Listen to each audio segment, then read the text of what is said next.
We will be extending the 14-day mandatory quarantine for all incoming through the end of August. So we are preparing the supplemental emergency proclamation to do specifically that.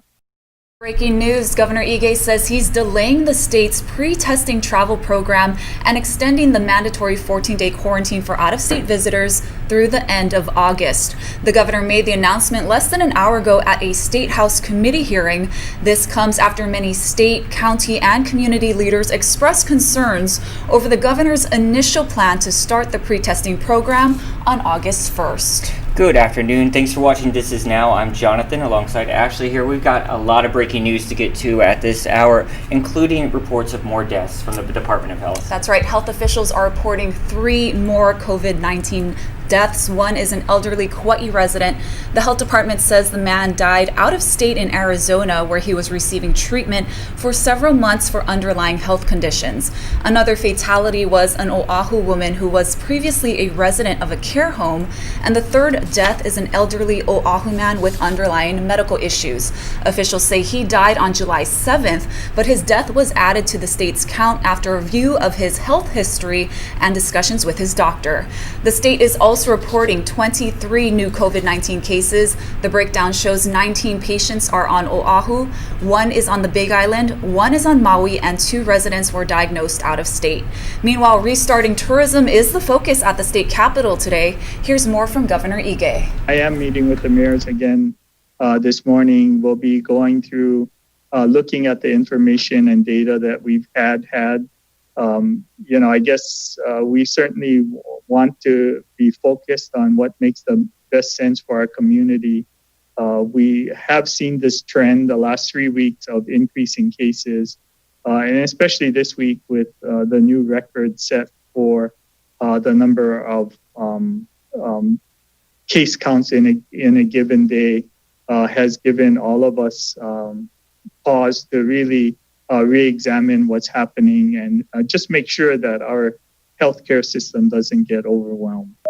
And then the break in the supply chain for testing reagents, really, we do know that if we can't conduct the test here locally, it really does create a very, very difficult situation where we're not able to identify who may have been exposed, and I think more importantly, help them get tested and, just make certain whether they are or not carrying the virus. Now here's a big reason for concern about letting people back into the state. The U.S. added 59,000 new cases yesterday, including more than 15,000 from Florida alone. That's the single highest daily count in any state. There's a growing cluster at another Oahu nursing home. Casey Lunn brings us this report from Pearl City. We want to introduce Dr. Scott Miskovich, and we're so grateful to have you. And I know you're a very, very busy person right now, Scott.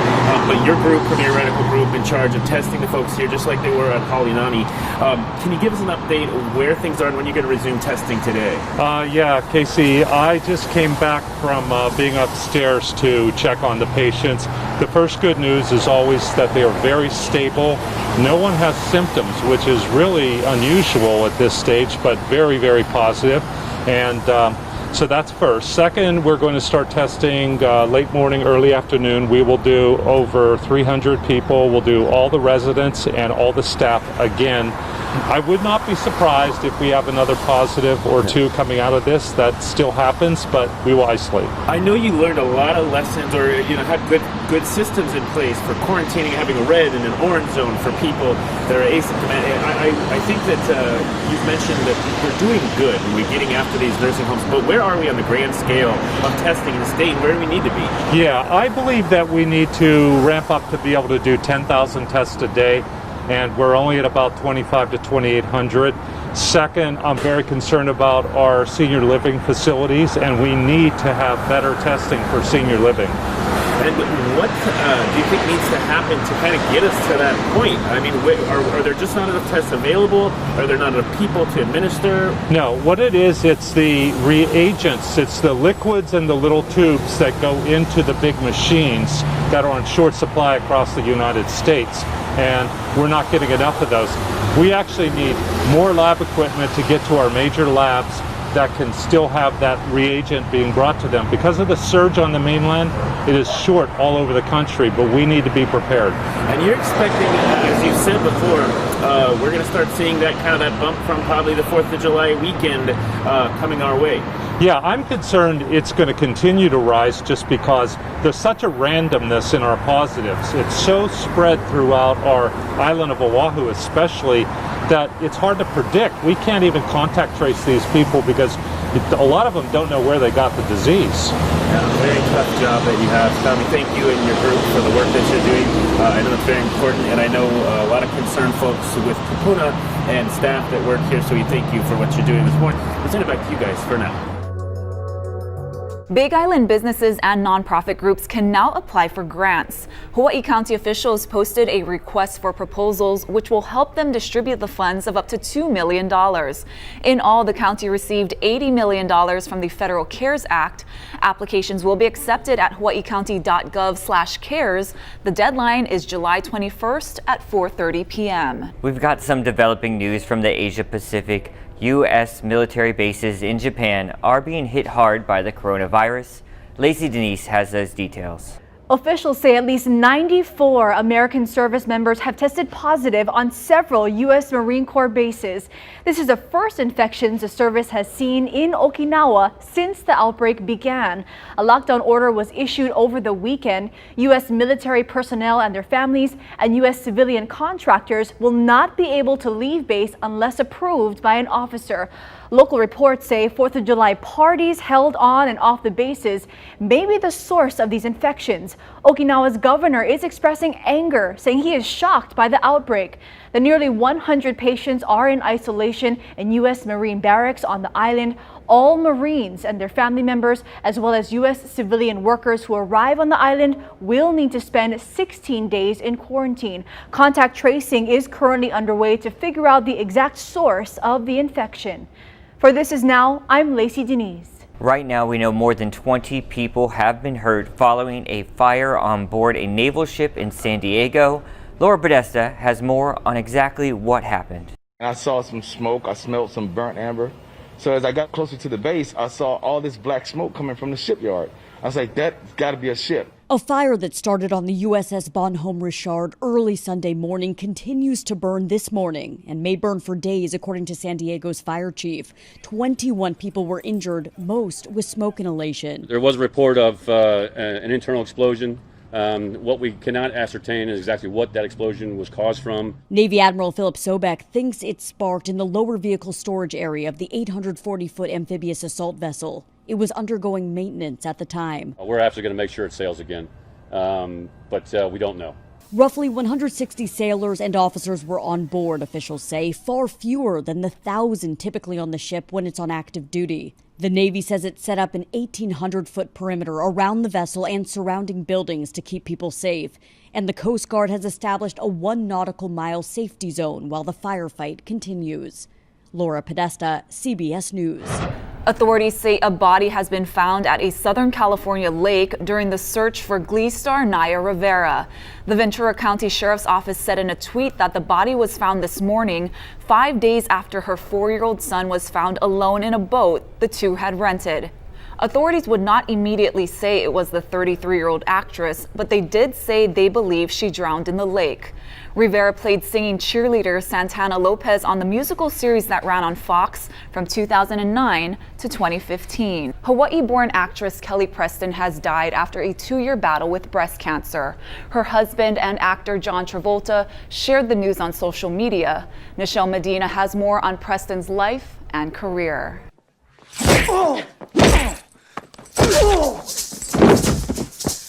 I won't let you hurt me, Jerry. I'm too strong for you, loser. Actress Kelly Preston enjoyed a decades-long career in Hollywood, starring in movies like Jerry Maguire and For Love of the Game. Well, it was great. Thank you. You saved my day. Of course I did. But it was her staying power with husband John Travolta that stood the test of time. The couple met in 1987 on the set of The Experts and worked together several times, most recently co-starring in the 2018 film Gotti.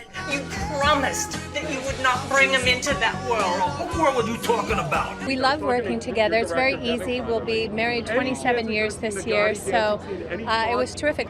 They married in 1991 while Preston was pregnant with their son Jet. In 2009, Jet tragically died after suffering a seizure during a family vacation in the Bahamas. Preston and Travolta tried to have another child, and a year later, at the age of 48, Preston gave birth to another son. The couple also has a daughter, Ella. Travolta shared the news of his wife's death Sunday on Instagram. It is with a very heavy heart that I inform you that my beautiful wife Kelly has lost her 2-year battle with breast cancer. She fought a courageous fight with the love and support of so many. Travolta wrote he'll be taking time to be there for their children, saying Kelly's life and love will always be remembered. Kelly Preston was 57 years old. Nichelle Medina, CBS News, Los Angeles. It's official. The NFL football team in Washington will get a new name. The old one gone. The new one, we still don't know yet. The reason why that's still unknown, well, reportedly, it's over trademark issues that are still pending. What we do know is that the team will not use any Native American imagery. And the plan right now is to keep using the team colors, burgundy and gold. The head coach said the team wanted to include the military in its new name as well. So again, that old name is out, but we still do not know when the new one will be revealed. Despite coronavirus concerns, Japan remains optimistic that the Olympic Games will continue next year as planned. As Tokyo continues preparations, athletes are adapting to changes in timeline and training. Ian Lee has more. To some, he's known as Fly Mo. To others, Sir Mo. But to Brits, he's 4-time Olympic gold. Unlike many of his competitors, Mo Farah is taking the delay to Tokyo's Games in stride. So having postponed, it actually helps me a bit more because I can do more races. It gives me a year to do more track races and then go into the Olympics. The world's finest athletes were set to descend on Japan this month before the 2020 Games were postponed. But even as Tokyo battles a rise in coronavirus infections, the mayor vows next year's Games will go on as scheduled. I want to host the Olympics as a symbol of the world coming together, says Tokyo's leader, to overcome this tough situation and of strengthened bonds among humankind. That tough situation has forced athletes around the world to improvise, turning homes into training centers. In Argentina, canoeist Sebastian Rossi is using his girlfriend's swimming pool, while in Russia, basketball players keep fit by pulling their cars down the road. But back in the UK, even a man knighted by the Queen isn't getting a royal treatment during the pandemic. I'm lucky I've got the treadmill at home, so I've been running my treadmill, and sometimes, I've been going once, exercise outside. All staying in shape for what's shaping up to be a highly anticipated Olympic Games. Ian Lee, CBS News, London. You got to feel for all those athletes. Work so hard. I know, and I can't imagine training on a treadmill. Oh, I know, right? You guys, let's take you outside here at 12:13. It was a little rainy this morning, but it's cleared up. Looking down King Street there. Let's see what Guy Hoggy has for us. Here's a check of your weather.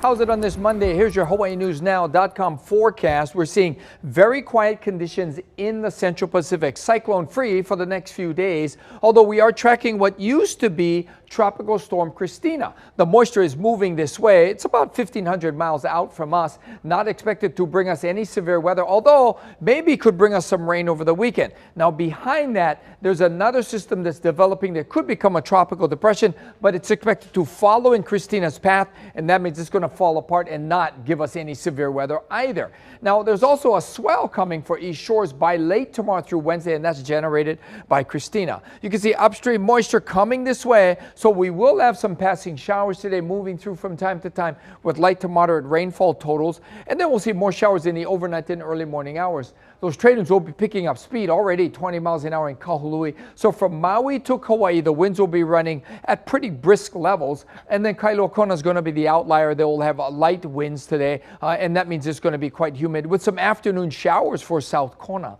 And you can see we are expecting a fair bit of sunshine, so temperatures across the state will be getting from the mid to upper 80s to near 90 degrees for some leeward spots. But there's also scattered showers moving in too, so you got to factor that in to your day as you head out the door. Now the surf's on the way down pretty much island-wide, although by tomorrow, late tomorrow, look for that swell from Christina to hit the east shores, and no significant swells coming in anytime soon. And then the box jellyfish could be swimming in today. They should be gone by tomorrow. So again, brisk and breezy winds today with scattered showers. More scattered showers for the next couple of days, with lighter winds coming in by tomorrow. Keep it here on Hawaii News Now. We'll have all your severe weather updates. We're scanning the feeds to see what the internet is talking about.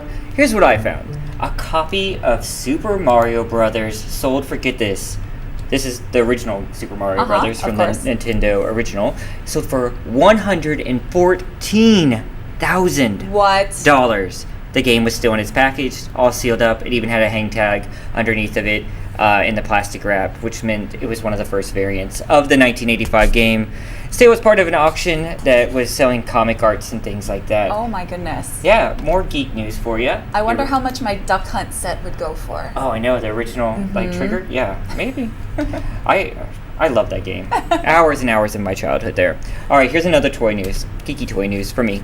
San Diego's Comic-Con unveiled this for the 40th anniversary of Star Wars: The Emperor Strikes Back. Check it out. It's the X-Wing fighter there. This is the one that was famously seen where Yoda pulls it out of the swamp using the Force. Everyone remembers that scene, right? Sells for $25. Available July 23rd. Very cool. Yeah, I think You're going to get one? Probably. You've seen my desk. It's covered in toys. Exactly. It's covered in toys. Well, this is something, a little bit of controversy in the UFC world. Now, it's one thing for us here in Hawaii to question the results of Max Holloway's loss this past Saturday because he's a local boy. We're a little biased. But it's another thing when Dana White, the president of UFC, raises concerns himself. Rob. Did you have Volkanovski winning? Did you have Holloway? What'd you think? Listen, man, you can't leave it. You can't leave it to these guys. We got some bad judging. And I don't know, has Max been in here yet? I'm sure he's devastated. And anybody in here score for Volkanovski? Anybody have for Volkanovski? Nobody in the media? Yeah, so I don't know. We'll have to figure it out. As for Holloway's supporters, some of them sent death threats to members of the media who said Max deserved the loss. Max sent this tweet to say, "Hey, that's not cool." He wrote, quote, "Just landed in Vegas for another quarantine and was told some guys in the media are receiving threats for saying my fight was not a robbery.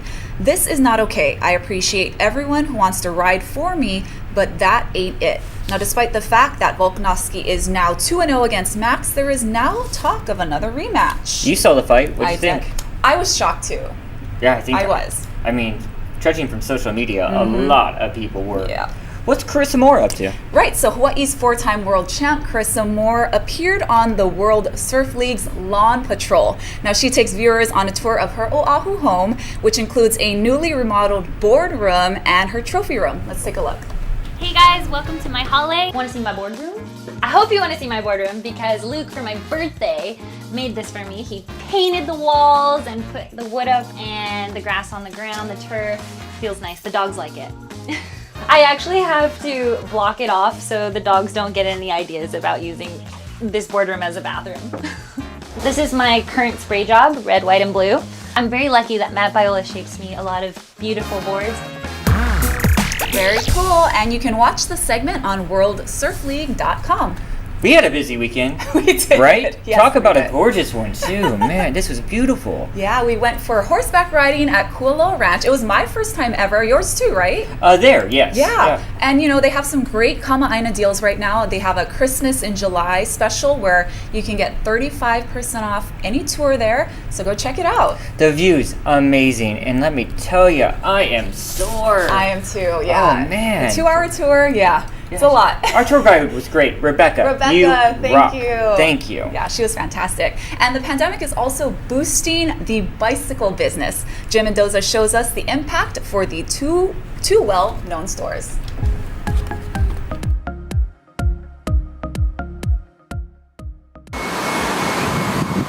At the bike shop on South King Street, empty racks tell the story. People stuck at home have turned to pedal power. Sales hit a peak in May. It was crazier than sale weekends. Manager Carl Nethercutt's never seen his showroom this bare in the 7 years he's been there. Anything under $1,000 or less was the first ones to go. Especially the hybrids, the beach cruisers, and the kids' bikes. Factories that supply bikes on the lower end of the price scale haven't gotten back to full-scale operations. That's slowed down restocking stores. This is what's left at McCully Bicycle. As far as our shipments, we're only getting about 20 to 25% of what we would normally order. And then as far as what we have on the floor, it's probably a little bit less than that at the moment. It will be that way for a while. Bicycle shops say sparse supplies of new bicycles could be the norm through the rest of the year. Hawaii's the last to get the sunshine in America, so by the time we get on the computers, what was available yesterday is now gone. On another front, bicycle repair is in demand. The bike shop is booked for big fixes through early August. Tune-ups is the biggest thing people want, bringing old bikes to life. Although you'll find it hard to find a bicycle to buy, stripped showrooms mean sales. Unlike many other businesses hurt by the pandemic, bicycle stores have been busy. It'd be nice if we could, keep this rolling. It's nice to see a lot of people out on bikes and out on the roads. Jim Mendoza, Hawaii News Now. And some more good news. Health and government leaders are encouraging everyone to wear their face coverings. But if you forget sometimes, here's a little jingle that may help you remember. Mask maker, what get for sale? Show me in Zoom, all in detail. Make me a style that helps me breathe clear and doesn't pull off my ear. Yep, that is local comedian Frank DeLiva. He came up with that song, and it goes to the tune of Matchmaker, Matchmaker from the musical Fiddler on the Roof. But his version talks about the creative face mask in Hawaii and how wearing a mask will help flatten the curves. Seriously, such a genius. How does he do that? I know, he still needs to do a Frank DeLimer song. Yeah, the lemurs at the zoo, Frank. If you don't know, you have a lemur named after you at the zoo right now. So get to working on those tunes, please. Yep, and today, you guys, is Happy National Fry Day. Not like Friday the day, but like French Fry Day. It's not Friday? It's not Friday yet. So to mark Friday, you're honoring the delicious deep-fried cuts of potato. So there's lots of specials out today. So USA Today says McDonald's is offering an order of medium fries for free with the use of its app. No purchase necessary, but it's limited to one offer per customer. Burger King has multiple offers, including a $1 large fry on its app. Wendy's has $1 off large fries with their mobile orders, and KFC is offering an order of fries for 30 cents with any purchase, and it has a new edition of its secret recipe fries that it's also debuting. Wow, who knew so many people got into this holiday? I know. Well, everyone loves, most people love French fries. I love fries. What's your favorite spot? My favorite spot, I'll tell you, Wendy's. Okay. Which you just mentioned. I'm glad they're having a sale. I might have to hop over. And then, this might be gross to some, but I love dipping them in the chocolate Frosty. Okay, yeah, no, it's totally, good. Yeah. I think my favorite fries are McDonald's, but yeah, Classic. I also love dipping them in the chocolate shakes. So good. So guys, that's going to do it for This Is Now Today. As you just saw, there was a lot of news to get to today, and we're going to keep following it all afternoon long here at HNN, recapping the top story, Ash. Fill us in. Yep, so Governor Ige announced today that they are delaying the state's pre-travel testing program and extending that mandatory quarantine for out-of-visitors through the end of August. We'll have more on this coming up tonight on our evening newscast at 5 and 6. Thank you everyone so much for watching This Is Now. We'll be back with more news tomorrow. See you then, guys. Have a good one. Stay safe.